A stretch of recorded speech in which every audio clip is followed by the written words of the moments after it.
choosing schools. My name is Will Ewing. I founded Keystone, and I've just wanted to welcome you all here and to thank Harriet, our education consultant, Ed, our Director of Education, and particularly Dee Franken, who Ed is going to introduce more, for speaking to us today. Thank you for braving the virus and for making it here. Our numbers were looking a bit stronger yesterday, and been somewhat decimated, I expect, by fears of contagion. And we're joined online by many people who will be joining online. I'm going to pass over to Ed to say a few words about how this morning will be structured, and look forward to picking up any conversations at the end. Thank you very much. Great, thanks Will. Welcome everyone, to those of you in the room and to those of you online. The idea of today is that you're hopefully going to listen into a sort of an informed, structured conversation between myself, Dee and Harriet. And hopefully we're going to cover all of the main bases relating to choosing schools. However, if we don't, or we don't cover the bases that you'd like us to cover, please, we're going to give you opportunities to ask questions.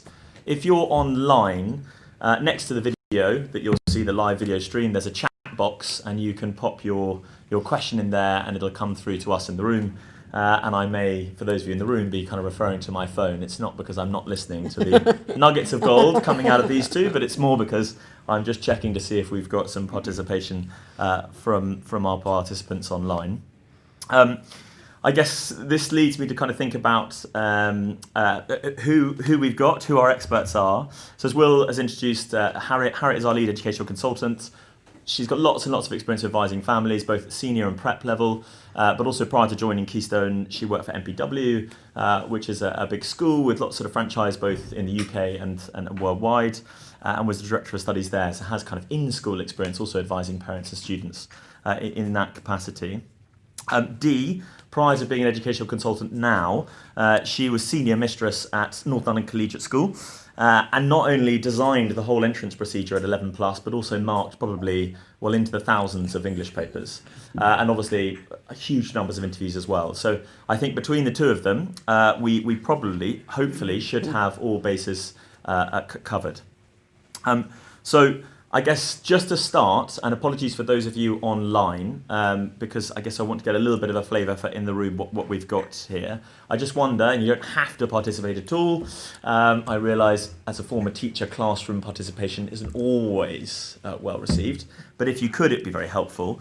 I just wanted, by show of hands, those of you who are looking at choosing prep schools, or if that's a key consideration for you. Okay, great. And what about senior schools, I'm assuming? Fantastic. Okay, brilliant. Those of you considering boarding schools as opposed to day schools. Okay, so we've got some. That's great. And the rest of you are remaining day. We are going to cover the issue of applying from the state sector. So for any of you who are thinking about making that transition, we'll cover that as well. Great. So enough of me. Let's start about thinking about the kind of key considerations.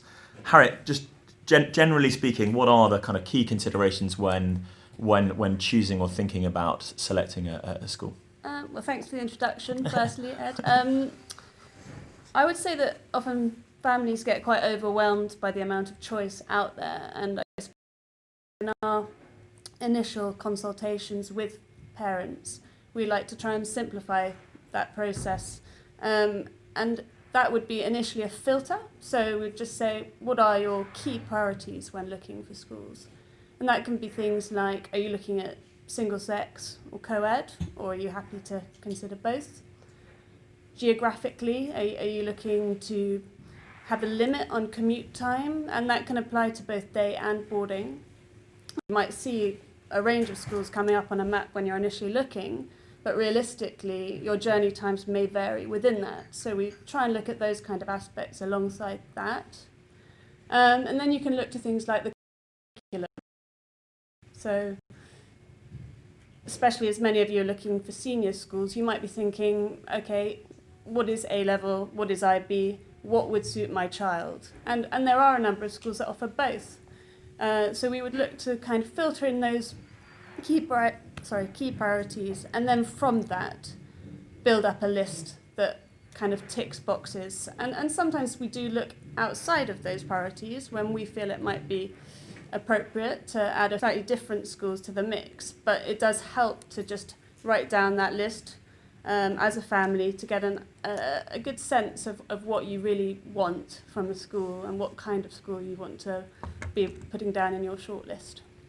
Okay, so I mean, I guess there are kind of key themes where you can sort of separate and differentiate schools, but then thinking about your child, Dee, and the character of your child versus the kind of character of a school, there's lots of choice in London, there's lots of choice in the boarding network as well. How do you what are your top tips for relating those two things together? Parents often feel, because it's quite a stressful changing school, stressful situation, I think we have to keep in mind that we are very fortunate in London and the surrounding area when we're thinking about boarding to really have a lot of absolutely fantastic schools.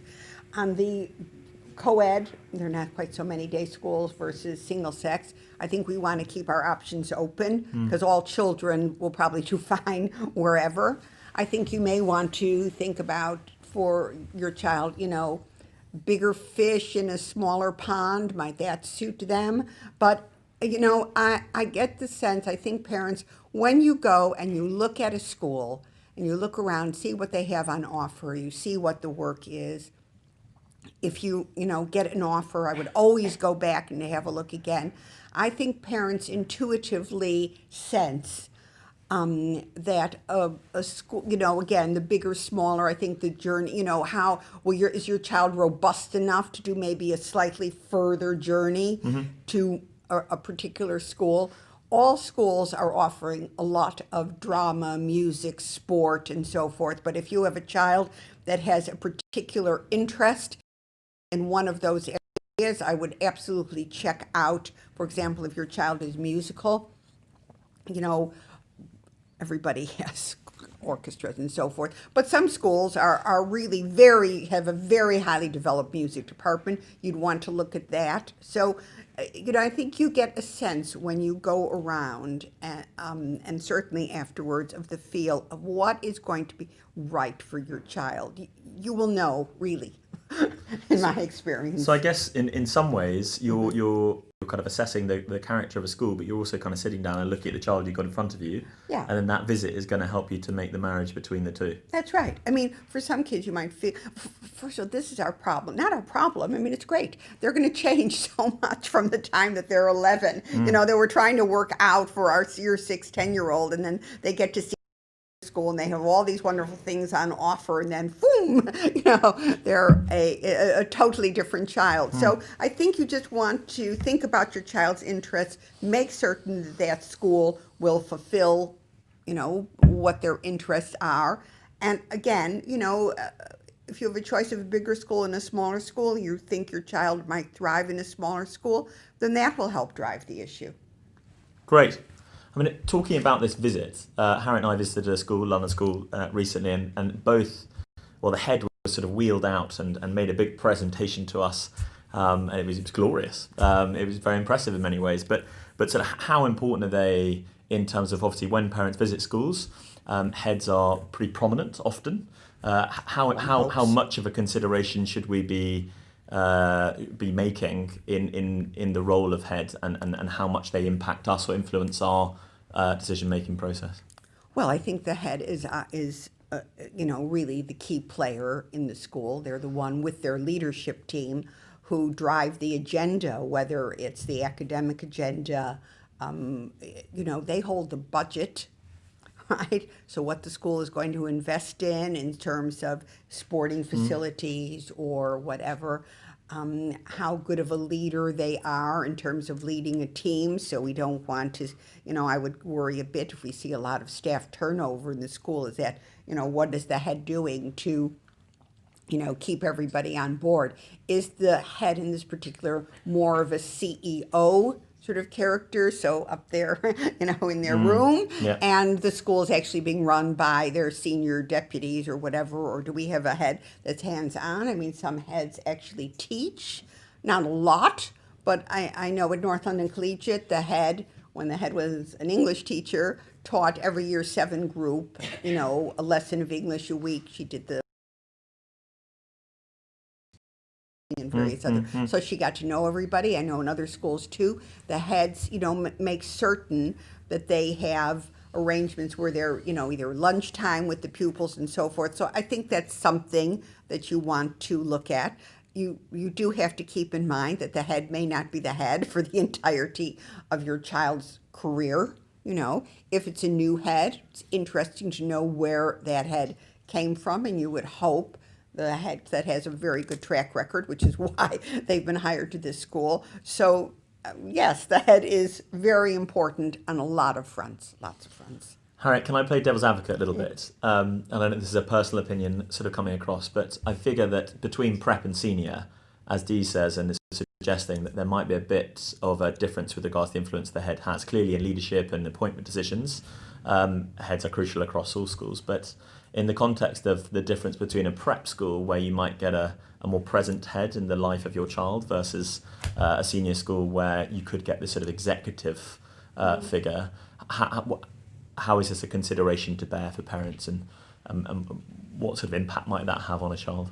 I'd say you need to look sort of slightly beyond the head in some scenarios. So often the leadership team below the head can be very strong. So the head, I visited a school last week, and the head's fairly new, so he hadn't really made a huge impact on the school yet, I think it would be fair to say, but he had a very strong leadership team with 2 vice principals, and then he had a very strong sort of UCAS advisory, which was sort of pitched at the same level.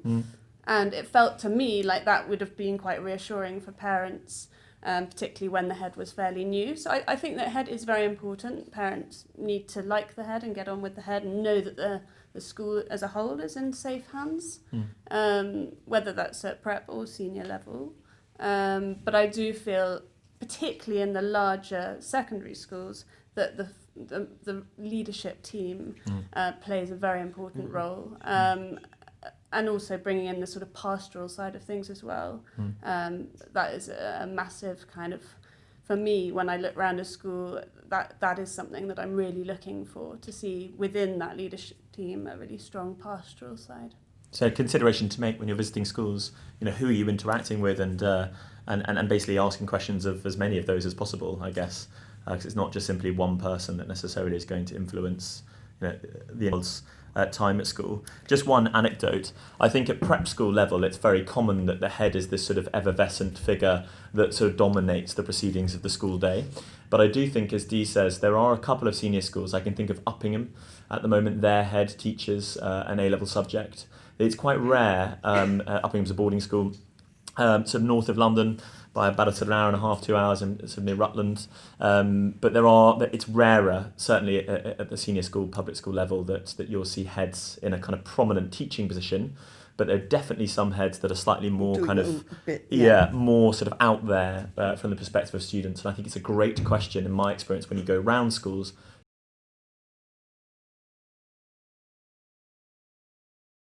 of the head about how much they see them or interact with them.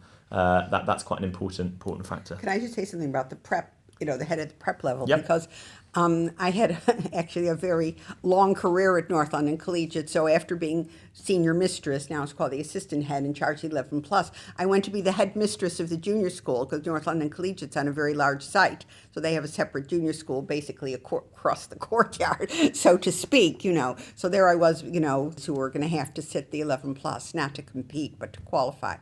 And I would say in a prep school setting, yes, the head is, and should be, everywhere, and know everyone. And I would be quite concerned in a prep school, especially coming up to this stage, if the head did not know my child very, very well, because, you're going to count on not just their advice, but the other teachers and so forth. And they are even though prep schools can be quite large, it is not quite the same as being in the senior school. And certainly if we're still talking about prep school heads, they really have to be very visible and very out and about and accessible, I would say.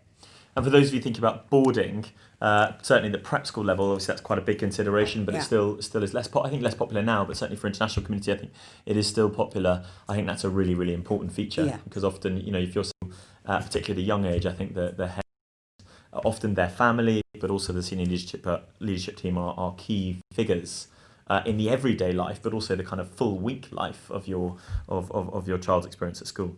Okay, great. Yeah. So let's move on to a couple of other considerations. So, because I'm assuming that all the parents in the room and online do their homework, like their children do. What other factors and considerations could they make? So I'm just thinking off the top of my head here, but things like Ofsted and ISI reports, how much, when you're looking at schools, do you consider these things, and what do they tell you, and are they worth the paper they're written on? Oh, well, I'd be fascinated after what I say to hear what Dee has to say, because she's obviously been very much on the other side of this. I like, with anything that you can access on the internet, would say it's interesting. There's a lot of information out there. The reports can have a lot of, you can get some really interesting fact on schools, some results, that sort of thing. But I would take it, like anything, with a pinch of salt. I think the key is really for you to visit schools, see what you think, get a sense of whether they're suitable for your child, and look at all of that information alongside that, certainly. But I wouldn't be too worried about them, particularly as sometimes there has been quite a long period of time, particularly since the report was made. So obviously the content is important. If there's anything in the report that is hugely worrying, then that would be something to ask when you go and visit the schools, and to ask of the head and say, I saw the report, this was a little bit concerning, how have you addressed that? But I personally would take them as just one small part of a larger process, so take it alongside all of the other information you have. Are there any things that we've Yeah. said reports written about you? I would think. An ISI reports written about you. Absolutely. School guide and Yeah, the whole exactly, thing. the whole lot. Yeah. And I, of course, look at them myself. At other schools, I would say the key one I think you should look at what they say about teaching and learning, and then, various recommendations, because those are often very specific about, standard of marking across. I think those are all sort of relevant comments. But as Harriet said, if a report is more than 3 years, maybe 4 years maximum, then anything before that, it's, really not worth considering, because things change so much. I only say that if you look at the statistics on league tables, you'll see that between school 20 and school 80, there's probably a very small, there often is really not such a big statistical difference. We're talking about a few more people getting a B instead of an A. That can really sort of skew the results. What I'm saying is there's a lot of bunching, and I think, you want to look at very specifically, not just the league tables, but A-level results, GCSE, look at the, but over a period of time, schools go, like this, because as I said, you just need a couple of people to do particularly well and somebody to do not so well, so. Sure. You've dashed ahead into league tables, but that's okay. Yeah. If I can just come back to reports, I guess, so just to be clear, the Independent School Inspectorate is the kind of independent version of Ofsted, and Ofsted is essentially a government body which inspects schools. So you're looking at the quality of schools, the safeguarding the provision of teaching and learning, the management within schools. So these are both bodies which inspect independent schools, and also the Ofsted inspects state schools, and they produce reports. Typically on the Ofsted side, you're going from outstanding down to, requires improvement.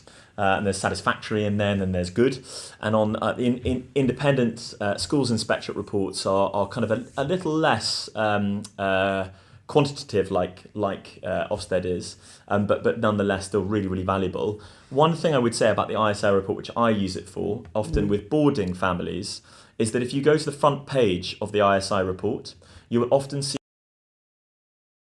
breakdown of the pupil numbers in the sixth form versus in the junior school versus day versus boarding. And if you're an international parent or you're considering boarding and you're saying, well, this school is telling me they're full boarding 7 days a week, if you can see that the boarding numbers don't stack up to that, I think that's absolutely a question you should go in and challenge them. I think a lot of boarding schools nowadays are considering the flexi weekly option. And as a consequence, I do think that if you're looking for a full boarding, what I mean by that is 7 days a week boarding, it's something that I would definitely want to be asking of the boarding administration within a school. Just remembering that, I think, obviously, if you're looking at boarding schools, it's going to be very important to speak to pastoral staff who are in charge of that aspect, as much as it might be because obviously boarding is going to be a huge part of your child's experience. Yes, I think that's very true. When you have boarding schools that are sort of in a resident or near a conurbation, you know, to see how many are actually boarding and how many are day pupils, because you forget about even the flexi boarding, there will be proper day pupils. And if your child is doing any kind of boarding, you absolutely want to make sure that there is a what would you say, Ed, is how many boarders if you had a mixed? So I definitely, I think if I'm looking for a full boarding school, if it's less than 60 to 65 to 75%, I'm asking questions because I want to know what's happening. And then if they have those boarders, I'm still asking questions. How many are in the weekend? So when I get to meet a housemaster and I get my hands on one or a house mistress, the first question I ask them is, on the weekend, how many students did you have last weekend? And it's amazing how honest they are. I only had 4 last weekend.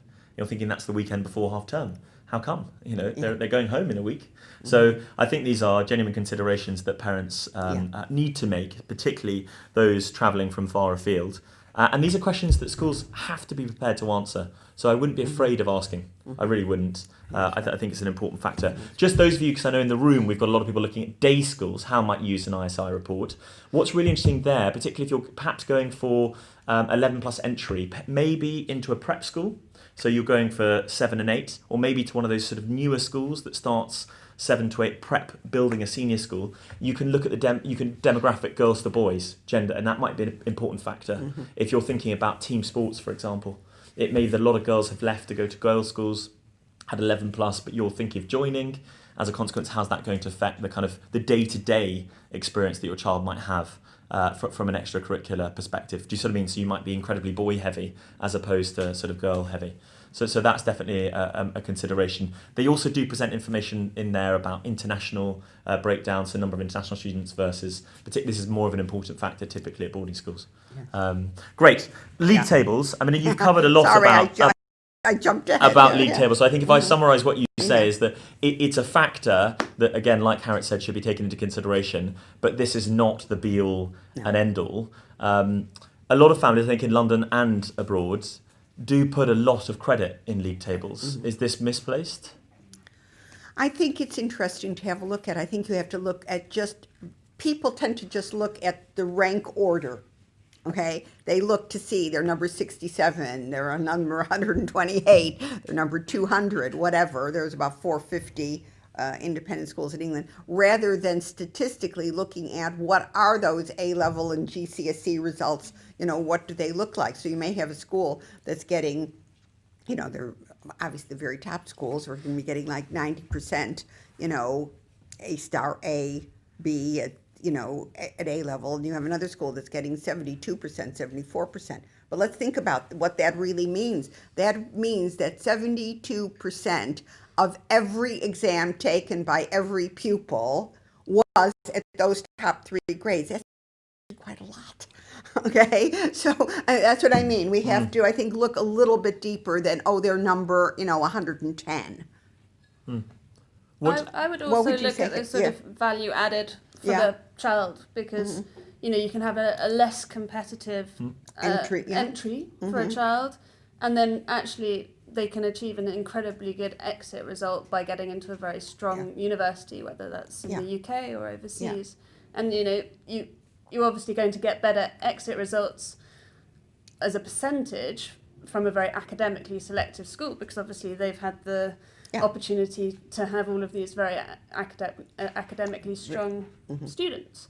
But where you have a school that's less academically selective at entry, that is achieving very strong exit results, I'd say that gives a very good reflection of how the schools support their students. Yeah, and that it's possible for children who actually work hard and are paying attention to do really well. I think university destinations, if I might throw that in, I often look at that schools. What are the university destinations? And again, if you're looking at a slightly less selective entry school, but they're still getting decent results, you should see really quite a clutch of the Russell Group or Oxbridge or whatever we're thinking about good outcomes at university too. So helpful academic data, but take it with a pinch of salt. Yeah. And I what it's worth, I would look at it over time. Yes. They often publish results for the last 5 years. Exactly. And I would definitely see that's changed. Clearly, when we draw in schools, having been a teacher, cohorts are different. Academic potential of cohorts are different. Very odd, yes. But if schools are pretty consistent at achieving certain grades, particularly if they're not hugely selective on entry, I think that is a mark of really good quality teaching as well. So an important consideration. I would say support, and a lot of schools has the other thing. If you feel your child is going to need some sort of support or whatever, what are the networks if your child may be slightly a little bit dyslexic? Doesn't mean you can't do well. What does a school have in place? Or maybe your child is actually quite good but really finds maths very tricky. What's going on here that's going to help sort of support kids who are having little glitches along the way? We're going to talk in quite a lot of detail about prepping for visits and trying to extract as much information when you visit schools. But there is a consideration that I wanted to mention in this, which is facilities and investment. Often when you go to schools and you hear heads talking, they talk a lot about what they're doing and what they're investing in and how the school is going to change, and facilities and things like that. How wowed should we be as parents about investment, sort of generally? Perhaps, Harriet, what are your thoughts about that? Well, I mean, I've visited a lot of schools, and particularly the boarding schools. They have more space, so they have the opportunity to potentially build enormous, impressive sports grounds and swimming pools and theatres. And obviously these are all incredibly children and great things to have access to. If your child is particularly theatrical or musical. I went to Stowe recently. They've got a music studio and someone recorded an album which is now on Spotify, and that is a great thing to have access to. There's no denying that, but I would certainly not prioritise that myself. I would be more inclined to be looking at sort of longevity of teaching staff, pastoral care, those sorts of aspects about a school, and then for any incredible facilities to be a great add-on.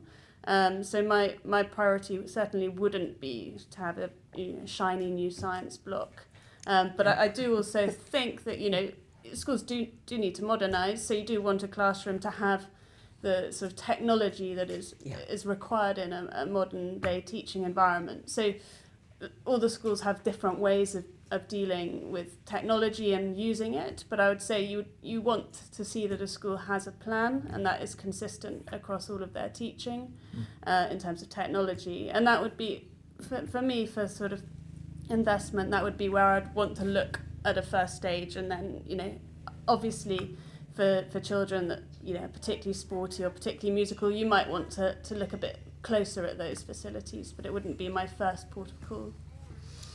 No, I don't think it's my first port of call either, but we're talking, this will be music to Ed's ears.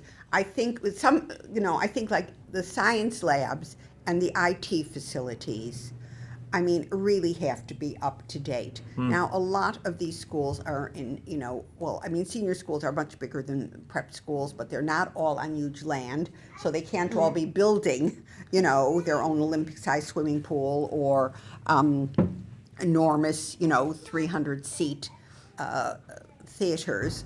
That may not be possible, but I think you do want to see that their science labs are really up to speed, so they can be providing the best in what's the national curriculum. We want to see this certainly in what they can offer in terms of IT and IT support. So it's not all these other flashy things, but they've got to move forward. Yeah. Talking about kind of very nice shiny science blocks, a couple of schools have really developed new ones very recently that I visited in the last term. And I do always ask the children when I'm on the tours, do you think this has meant that more students have taken up science A levels or IB? And the answer is yes. So it definitely does generate more interest. Yeah, there's got to be some investment. So Sure. As a former science teacher, Yeah, I love a new lab. So, but I would say that it doesn't make the difference, necessarily. As long as you've got the requisite equipment you need, it's going to be the quality of teaching that's going to really, really move things forward. But clearly, if you've got greater scope in the equipment that you can use, there's greater opportunity for enrichment and development. Okay, coming back to think about choosing schools in perhaps more of a scenario-based way. And I appreciate this might be more to do with those looking at day schools than it will be for boarding. But there has been a kind of a proliferation of new schools, particularly in London. How do you go about, or what are your top tips about kind of choosing or considering those schools, perhaps against the more established school, given that a lot of the information that we've just been talking about may not exist? yeah.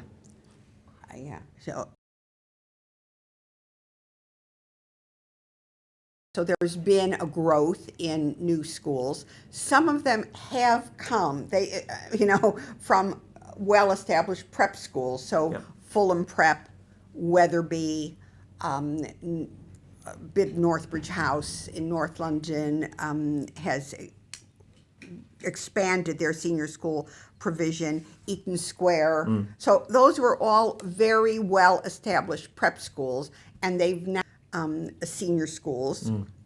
I think one would have to have some confidence in how the prep school was run, I would say, actually. I mean, a school like KPS did not have a former life.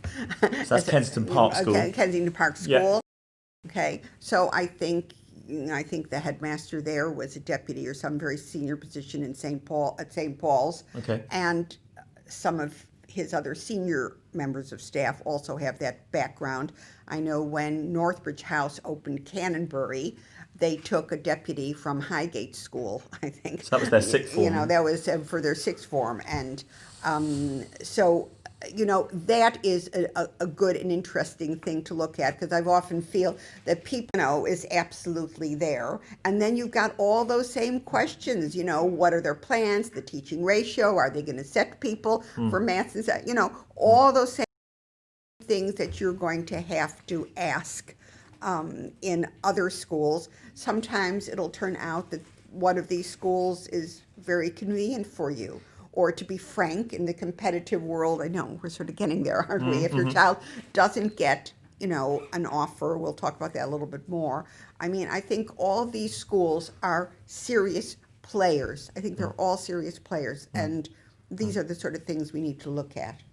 Harriet, the argument some parents and indeed some schools make is that if you're joining a new school where potentially the years might not be full yet, the attention to detail is incredible, and they can't afford to make a mistake, really, so they invest a huge amount. What do you think about the notion of sending a child to become one of the guinea pigs, in the sense of, that they're one of the first to go through the system? I suppose there is a little aspect of leap of faith there. I mean, your child is going to be one of the first, but some of the schools that I've visited, the schools that we've mentioned already, have said that the children feel great pride in being in that initial cohort. They obviously have access to brand new materials.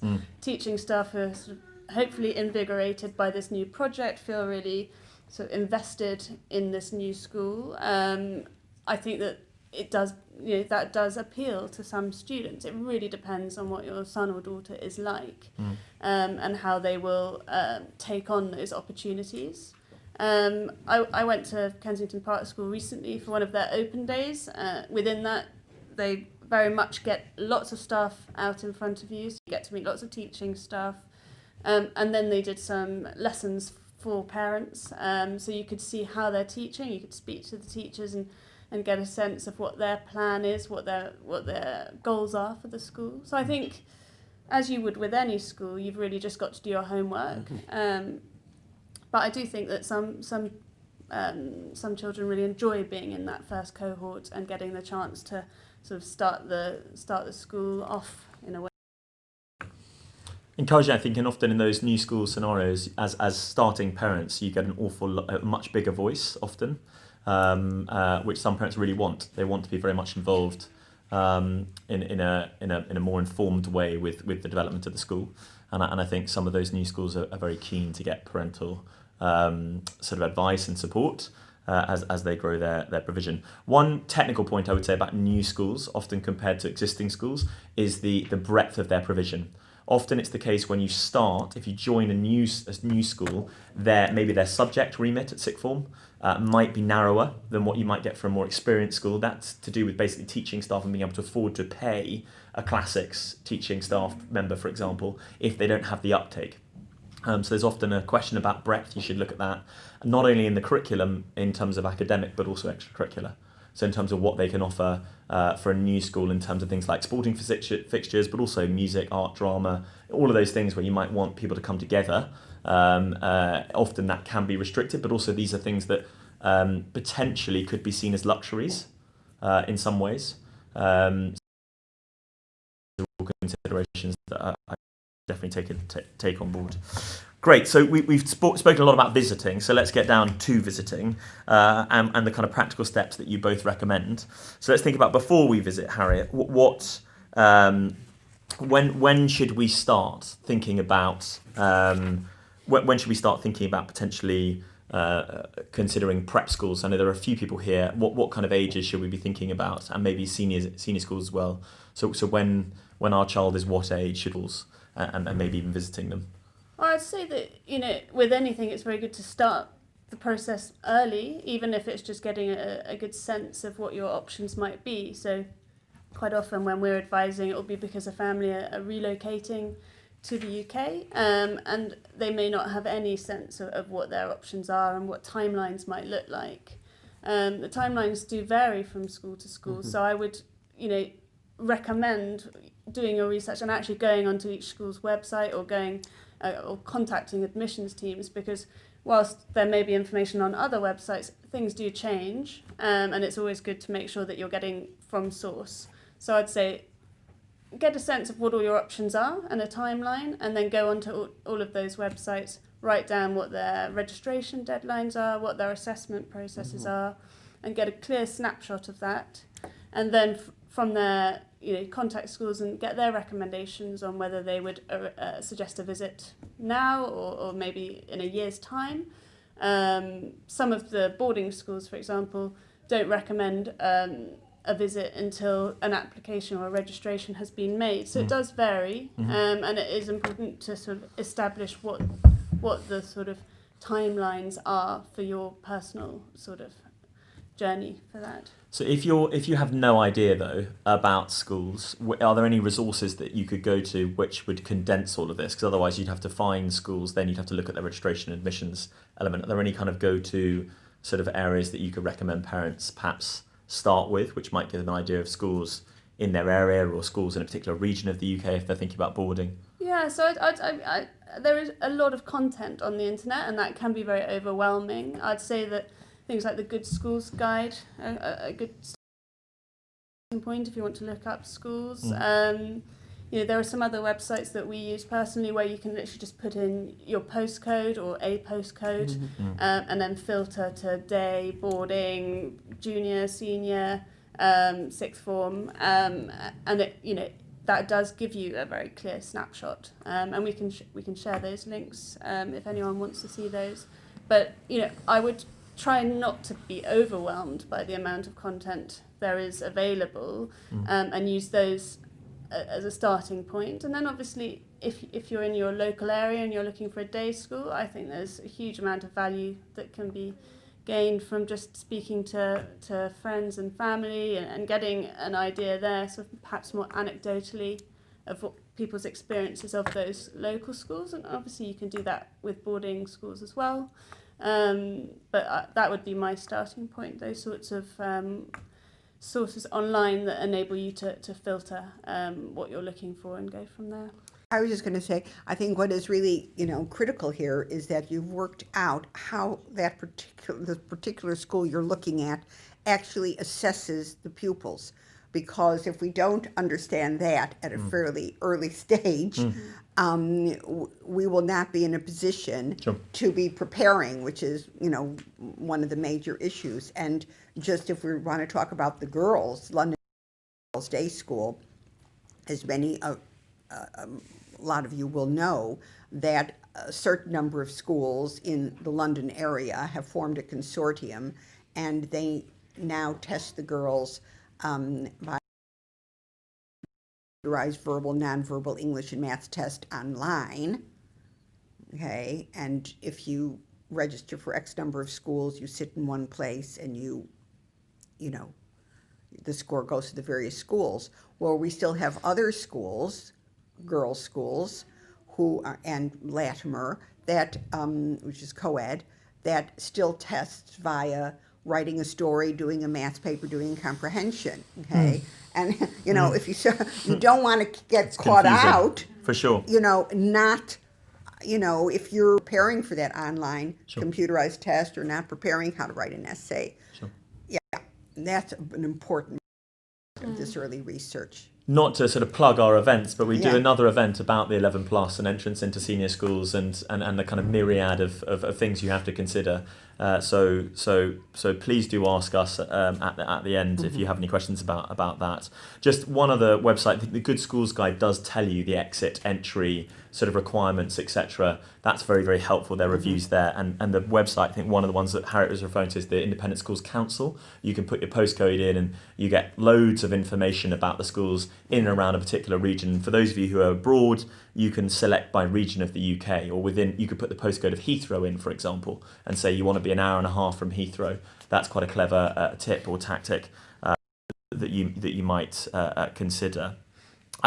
So we're going to go on this tour now. Finally, we've built up to it. So appreciate that it's taken some time. What if I could just ask you your top tips, what should parents be looking for when they're on a tour? So if we start with you, Dee, and then Harriet, if you come in after us, what would be your kind of top tips for when you're on a tour? Well, actually, I would look out for talking to the pupils as much as possible. They often lead you on the tour around. Some schools still have, like an open day and the head speaks, or just the way but Kensington Park is a smaller operation. So, when you see all the staff, and, I think that's brilliant, the more you know. Other schools, they have an open day, the head gives a talk, the pupils take you around. Other schools now are doing away with that and only having parents in small groups during the school week, and where they've organized so that you can actually see teaching and see what's going on. And I think the seeing what's going on is the major thing, and talking to the pupils, I would say, is really, the building is the building, the lovely facilities, or the science lab, or whatever is, that's all fine. But it's talking to the pupils, often their parents there, who, I would say that is, and if they do offer a small group midweek thing that you can go to and actually see the school in action. I mean, those things I think are very important to go to. I'd agree with that. I mean, the pupils do tend to be really honest. Yeah. They're not prepped. They're not told what to say if they're giving a tour. And you can ask them quite, upfront questions. If they're boarding, you can say, firstly, do you go home at weekends? Do you take friends home? Or, are there a lot of people left who are from overseas, perhaps, who don't have somewhere that they can easily get to at a weekend? So you can ask those sorts of questions. And also, Ed and I always ask, if you could change something about the school, what would you change? What's your favourite thing about the school? You can really just, try and get some sort of real depth from that conversation with the pupils. I'd also, always encourage, if it's a boarding school you're looking around, making sure that you're getting very good interaction with housemasters, housemistresses, getting a sense of how well they are trained to do their job, whether they've had any training in mental health or pastoral care more generally. It is really a case of doing your homework a little bit before you go and visit. So, seeing what has drawn you to go and see that school anyway, and then making sure that it is actually ticking those boxes. And then if there have been any question marks stemming from inspection reports or anything like that, so that you know that you can ask those questions of the school to make sure that, you know, any worries that you might have are being addressed. I think the key feature for me is I think that parents can either be guided around or kind of generally go there with an ambition to find out information.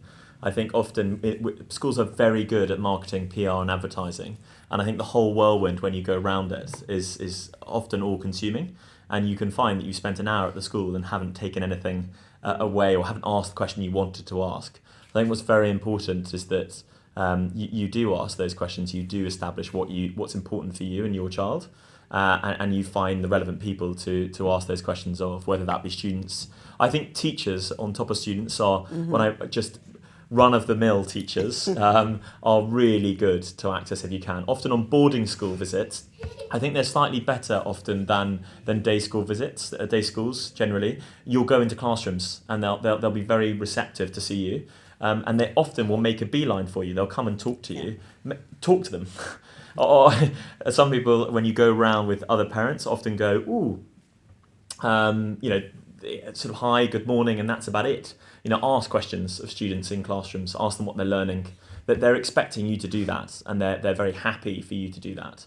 So if you think that the students leading you around have been prepped a bit too much, which I think is increasingly less the case now, but there are certainly schools that definitely do that. I think when you get an opportunity to speak to a student that you think is sort of slightly sort of prepped, I guess, ask them how things are going, what they're doing, you know, and see how kind of articulate, conversant they can be with you. So I think that's an important factor. I would also say Harry spoke quite a bit about pastoral care, the importance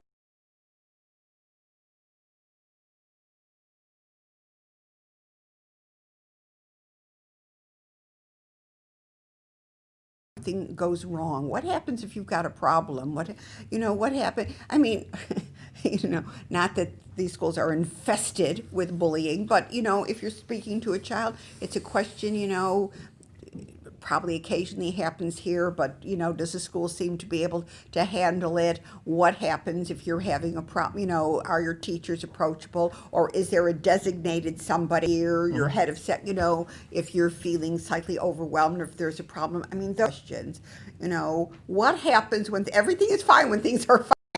Now, what happens when things get a bit wobbly? Do we have somebody to, you know, talk to? How receptive is the school in dealing with that kind of thing? Great. I've got two more questions, but before I ask them of you, and they're going to be quick-fire questions, so I'm looking for a response that's snappy, if possible, given the time. I've got two more questions, and then what we'll do is I'll ask the audience here and online if there are any questions. If not, or we don't have enough of them, we're definitely going to cover the issue as what happens if we don't have any offers once we've gone through to the senior school process. So we're definitely going to cover that. Don't worry about that. And what happens if your child is on a waiting list? And what do you do in that circumstance? So we're definitely going to cover those too. So if you've got questions relating to those, save them, because we will cover them. So snappy, remember. D, are parents being judged when they go on school tours? I think it depends. On school tours, all Yeah. right. Okay, I'm thinking about like Are at they the being interview. judged? At the sometimes there's an interview for some of the schools. You know, it depends. I mean, It depends. it depends on the school.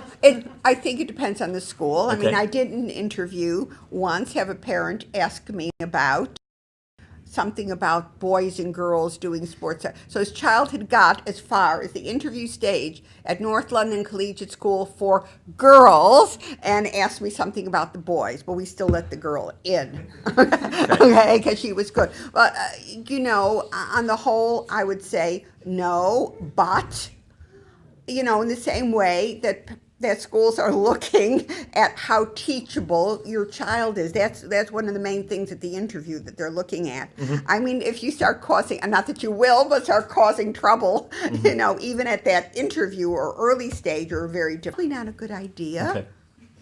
Fair enough. And I think at boarding school, this is particularly important when you meet pastoral members of staff and the admissions team. Yeah. They're going to have to work with you if you're an international parent. So I think that's a really key feature to take into consideration. But I think the whole nature or notion of black marks, against your name, I just don't think that really exists. And you've got to believe in the system being genuine, I think. Yeah. Harriet, D, well done on the snappy answer. Harriet, should you ask your child for input when you're considering schools for them? I'll try to be snappy. Could take a while, but what I would say in the first instance is it really depends on the child's age, and I would also say it depends on the stage of the process. At the very beginning, I think having too many options would be overwhelming for a child of any age. I think, how are they really meant to make this massive decision when they don't really understand the context or what they're really buying into, particularly if they've been at day school prior to that and they're looking at boarding and they have no experience, they've never been in a boarding school. For international families they've been looking at boarding schools when the son or daughter hasn't even been to the UK before. So fairly impossible for them to make a decision, so just not necessary for them to be part of the process. I think later stages, when perhaps there's a few offers or at the sort of assessment stage and they're going to visit schools, then of course you want to have a conversation to make sure you know what they're feeling, what their sense is. But I don't think that pressure of the decision should ever be on the child. There's a fine balance to how much they should know about the process in order to avoid any sort of anxiety being caused. Great. I would say in my experience that in London day schools, I think they need to have a word and have a view, but you have a much bigger picture of all these other things. And kids I've had years of this, they want to choose a school that their friend is going to, which is not necessarily the school that you think is going to be overall suit them. And I will tell you, this is a nice old American, the end of the year, they will have all different friends. They won't be friends with that friend at all. I mean, I have seen this, countless times. So yes, you want their view and what they like and so forth, but really I think the parent has the bigger picture. They must make the decision. Absolutely. And just anecdotally from me, I think for international families looking from abroad at boarding schools, it's often the case that you find that when a family is referred by another family, they're only talking about one school because their great friends went to that school. It doesn't mean that because a friend of yours child loves a school that your child is going to be well suited or should love that school. So I think it's an important consideration that yes, they'll probably talk and they'll have this notion of where they're going, but it's important that we think about the long-term outcomes, and you're the parents, you're in the best position probably to be able to do that. Great. Do we have any questions from the floor? If not, we'll go on to those 2 points I was going to mention, or online. So fire them in online if needs be. Yes.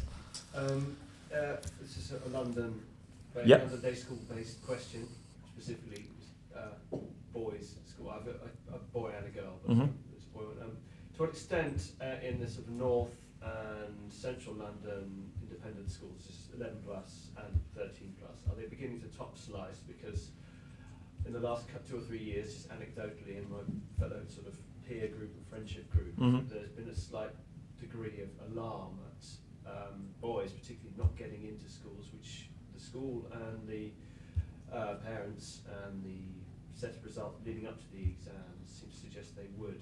Is there an increase in this? And I think, because I believe the league tables, everybody says, oh, league tables, I think the schools themselves are placing even more emphasis on league tables because they know they're in an international market now. Can I summarise the question? Because I think also for the benefit of our online listeners. So I think what you're asking is the process now just becoming simply more meritocratic on entry, and they're literally taking the top number of kids that are performing best in the assessments on entry, and they're not looking in the round at children. What are our thoughts on this? I thought that was the way it always was, to be frank. I think the situation, the numbers are greater. I think that's one of the issues. I think that boys in London have a slightly more challenging time than girls because there are more schools that girls could possibly go to in a little bit wider range, where for the boys we seem to have the A team Yeah. So I guess by this you're meaning sort of St Paul's, Westminster, The city of London, Yeah, okay, and right. then Yeah. even, and for the girls, we have a little bit more of a spread. So I think it's a combination of numbers. I think it's always been a meritocracy because there's no way at guessing potential. It's what they do on the day or not. I'm afraid to say. So I think we have the numbers game. Is part of it. I think the situation is difficult for boys. I think actually you may have more clearer view on this. I think this is one of the driving forces behind schools like Weatherby, Fulham Prep, and so forth, extending into senior schools Yep. to be offering more places, for actually still very, very good boys to get into. And that's why, to be frank, we spoke about those schools before. Those schools, I think, are usually plan B. I mean, people will want these other schools that we're talking about first, but I think part of our discussion, my point of view, is that these schools are actually an extremely good plan B. And I'm delighted that Weatherby, Fulham Prep, Northbridge, and all the schools, Eaton House, are extending into senior education. I think other than slightly greater numbers, which of course is important, I think it's always been the same.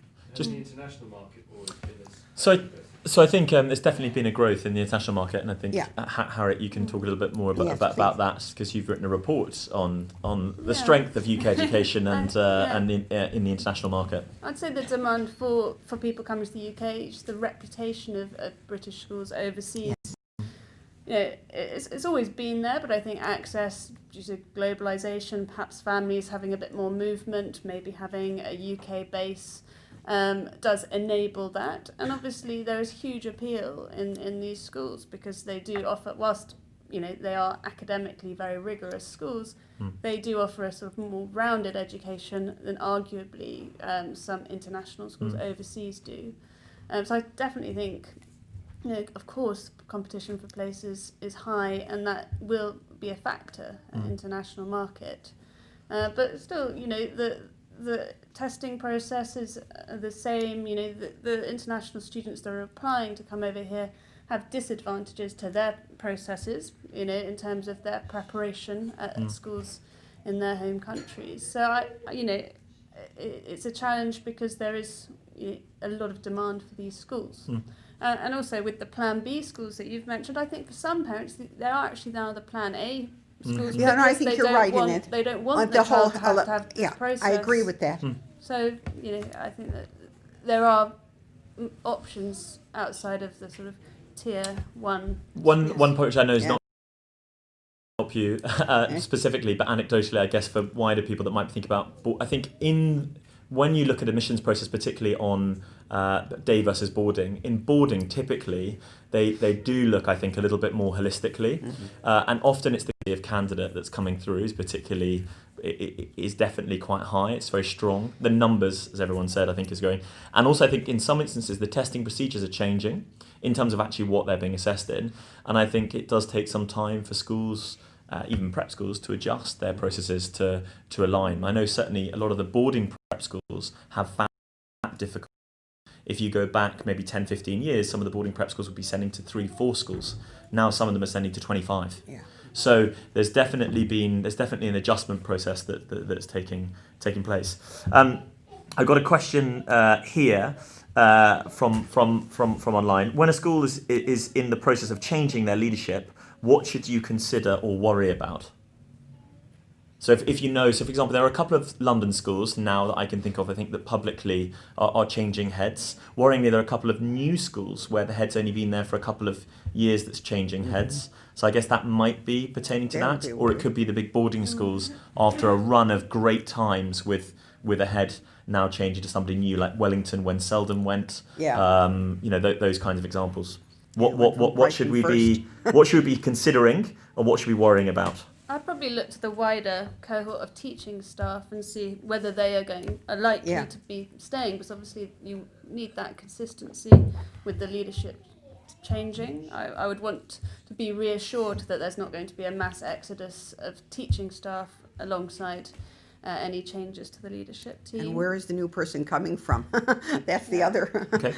where are they coming from? Yeah, what's their pedigree? Yeah, what's their pedigree, what's their experience?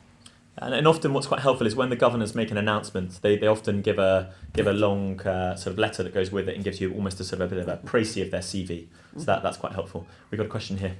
Yes, it comes in two parts. Ooh. In building up to the 11 plus, Yep. specifically, I have daughters. Yep. What came as a surprise, and I want to ask about, is are the CAT scores. Yep. In leading up to 11 plus entrance Yep. exams, because firstly, would you agree that the build-up, in fact, in the years before, Yep. and gaining those CAT scores, particularly the academic year before the entrance exams, Yep. are important, in Yep. which case things start a lot sooner than prepping for the entrance exams. Yep. And secondly, how much importance is placed on those CAT results by the private sector schools at 11 plus? By the In your school. experience? So is this by your school if you're in a prep school, or is this by the school you're going to? No, they don't know the CAT scores. Okay. They don't know. Right, so I just want to précis this again. So we're Yeah. talking about CAT scores and how important are CAT scores in the lead up to 11 plus assessment processes, whether I would imagine they are going to be important, even if you're looking at boarding schools at 13 plus entry and you're starting the assessment process in year 6. And equally, again, for London day schools where you might be going across. So how important are they? Perhaps if you can comment on the senior schools, how important are Yeah, they and for the senior schools? schools. If you're talking about the London Consortium Group, I think the CAT scores in the junior schools or in the prep schools are an indicator. They're an indicator of what's, of a lot of things actually. But for the consortium group, I don't think it depends what their reference looks like. They're devising their own test, which is a similar type of test, which children absolutely have to be prepared for. They cannot go in cold and just do the verbal and and the maths and the English. And I think some prep schools, I don't know if you see this changing, they thought it'd all be easier. Oh yeah, they can just swan in and do it, and the answer to that is no. Okay, now so they don't care about the CAT scores. I've never seen, and then the reference from the head is going to be very important. Usually those are in a pro forma because they can't be writing out screeds for millions of, okay. I haven't seen one that asks for the CAT score. I have, and that's why I'm asking. Okay, but they're, some of them may be asking for that, so they'll be looking at that compared to what the child has scored. I think schools, I've talked about this before, schools are not trying to trick you. They're trying to see what your child can do, not what they can't do. If your child has fallen, so I'm just taking an intelligent guess from my experience of dealing with lots of heads and lots of schools. I mean, we used to talk to each other, okay? That if your child fell just borderline on the consortium test and they see that your school CAT tests are high, my guess would be they're going to invite you for interview. That doesn't mean you're going to get a place, but that you would get to interview stage. So they're not using information about your child to X them off the list. Okay, schools are positively trying to get kids on board, and then following the school's report and the interview, they'll make their decision. I think there's a Yes, please, I've you know looked a lot quite about a that. lot at assessment data and things like that. So I definitely think that prep schools in the UK use CAT scores as an indicator for what schools you should be. Often be an indicator as to the kind of school you might be looking at. Why? Because the CAT test is made by GL Assessment. GL Assessment make the ICB pre-test. And so the CAT 4, which is it just basically means it's the 4th edition, is, I'm not going to say it's similar because I think that's not right, but it's not dissimilar. They're assessing kids at the same age. And as a consequence, it's quite a good indicator. It's often the same format online, although GL do make paper-based tests as well. So prep school heads will use CAT tests as an indicator, one indicator alongside their own assessment data within end of school tests and qualitative data from teachers to make that in the round in sort of informed decision when they sit down with you and chat through likely school outcomes. With regards, if you're applying from the state sector or internationally where you don't have the benefit of a prep school headmistress or headmaster giving you that advice, that data, would and could be requested by schools as an indicator of the kinds of potential you might have. Non-verbal reasoning is often a factor that is sought to be the most sort of highly prized by schools as a predictor of potential. So they are significant, and you might find that educational advisors, and I know we would, Harriet and I, I'm sure Dee would ask if you had CAT data, because I think that would give you quite a good indicator of a child's potential, but it is not the thing upon which everything falls down. It's simply not. Anecdotally, what I'm informed is for the likes of the top schools, Highgate, City of London for Girls, they have a light touch maths and English paper. What they're asking for is the previous CAT score. The what? So City and Highgate. What? They're valuing the CAT over and above their own assessment. Believe it. I don't believe it. Entrance exam, I don't believe it. not incredibly tough. I think so. So just to be so, the CAT is adaptive. It's an adaptive test, as is the ICB pretest and a few other sort of online pretests that are done. So obviously, it is a predictor of potential in that sense because it can stretch. But perhaps this is a conversation for afterwards, because I think between the three of us there's quite a lot of knowledge around the CAT and CAT tests. But I guess the point I would make more generally is to international families, but also people looking in London, CAT tests now are definitely a key indicator for the types of schools that one should be looking at. They're used up by heads in prep schools, but they're also used by educational advisors as an indicator. And I think there are schools that do request kind of information on CAT data, but I would say it doesn't all fall down on the CAT. I just want to just address 2 points, because I think we are kind of out of time. But we're talking about wait lists. So if you are on a wait list, if I can push you for a snappy answer, Dee, what do you do if you're on a wait list? You keep on the radar of the registrar. So you immediately don't just sort of sit there, wait for the wait list to go.